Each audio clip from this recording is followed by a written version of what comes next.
This year marks the 100th anniversary of the sinking of the SS Mendi in February 1917 off the south coast of England in the UK during the First World War. Over 600 South African troops, mainly blacks, lost their lives in the disaster. Many events are being held to commemorate the disaster, including one at the Portsmouth Milton Cemetery and Hollybrook Cemetery in the United Kingdom. That'll be tomorrow and then again next Monday. To tell us a little bit more, we are joined via Skype in London by Glyn Prysor, who's the historian from the Commonwealth War Graves Commission. I beg your pardon. It's good to have you, Glyn. Thank you so very, very much for being with us here on the programme. It's good to be with you. All right. So what is the role of the Commonwealth War Graves Commission in the 100-year anniversary of the sinking of the SS Mendi? Well, we're the organisation that's responsible for the commemoration of 1.7 million servicemen and women who lost their lives serving with British and Commonwealth forces in the First and Second World Wars. So for us, this is a really important anniversary. It was probably South Africa's greatest tragedy of the First World War, the loss of over 600 lives, of many of them members of the South African Native Labour Corps. So we're very much looking forward to these events. There'll be very, very poignant moments and a chance to reflect on all of those who lost their lives 100 years ago. Yeah, I mean, two events, as I mentioned in the introduction, are going to be held at the Portsmouth Milton Cemetery and Hollybrook Cemetery in Southampton. What's the significance of these two particular sites? Well, some of those who lost their lives that night during the Mendi tragedy, some of them were discovered. Their bodies, their remains were washed up ashore on both sides of the English Channel. And they were laid to rest, often by local people, in churchyards and in cemeteries in their towns. And in Portsmouth, there are the graves of just a handful of men from the Mendi. So on Friday, there'll be a very small private service with some of the family members of those who lost their lives. But of course, the vast majority were never found. They have no grave but the sea. Their bodies were never recovered. Yeah. And their names are inscribed on a memorial in Southampton at Hollybrook Cemetery. It's a memorial to many hundreds of people who were lost at sea. And the names of nearly 600 of those who died aboard the Mendi are inscribed on that memorial. So it's a very, very significant place. And actually alongside them is Britain's most famous soldier of the war, Lord Kitchener. So of course those men had very different experiences in life, but in death they're commemorated equally by the Commonwealth War Graves Commission. Yeah, obviously, I mean, you talk about the names being engraved. What about the actual bodies and any South African bodies that are buried there?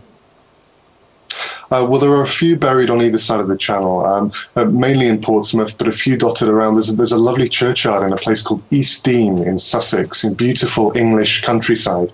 And in the churchyard there under a tree is a headstone to a man from SS Mendi. It's a very poignant spot, so far from home, so far from South Africa. But his grave is still tended today by the CWGC. And it's the same headstone that you'll see for any other serviceman from the First World War, inscribed with a springbok. And, you know, it's a wonderful place to visit. We're really trying to encourage people to remember these men, you know, to go and see the graves, to see the memorial where their names are inscribed, and to reflect on their experiences in their service.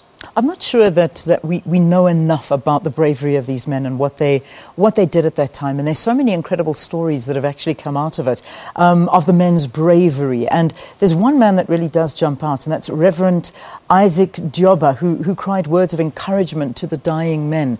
Perhaps you can tell us a little bit about these stories and these brave men that lost their lives so unnecessarily. Absolutely, and you know, the First World War is 100 years ago, but it's a very, very important conflict. You know, it involved people from all across the world. You know, here in the UK, people often think about the Western Front, you know, the lines of trenches that ran from the North Sea down to Switzerland, millions of men involved, hundreds of thousands killed in each year of that war from 1914 to 1918. And these South Africans were brought very far from home serve in this conflict, which must have been beyond many of their imaginations, as it was for so many men. And they were doing an incredibly important job. You know, without their work, the armies and the military organizations simply couldn't have worked. And to be brought so far from home across the sea, you know, many of them would never have even seen the sea, let alone been to sea. It's scarcely imaginable what they must have gone through that night. But the stories of bravery do live on, and we're really trying to make sure that through these commemorations, people will be able to connect and reflect on all of those stories. Yeah, I know that we're going to do an interview with one of our local authors here in South Africa about it next week. Looking forward to that conversation with Fred Khumalo, who's written a book about the SS Mendi.